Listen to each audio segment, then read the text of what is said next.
आपल्या सगळ्यांना माहिती आहे, आपलं वर्णन करणारी लोक हा वर्णन करतात, कोकणची माणसं साधी भोळी, त्यांच्या काळजात भरली. आता आपल्याला साधी भोळी म्हणून गेल्या कित्येक वर्षात 10-15 वर्षापूर्वीच्या सरकारच्या मंडळीने आपल्याला चुनो लावलो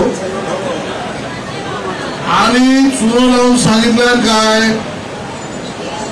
ती सुपारीची कत्री तुमचीच करा आणि पान पण तुमच्या तोंडात तुम्हीच घाला.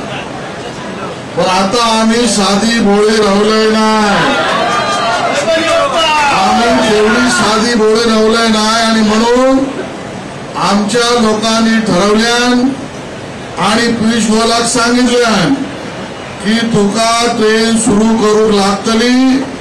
आणि पियुष गोयल पण साधो बोडो माणूस राहिलेलो नाही, देशात एवढं मोठं नेतो हा.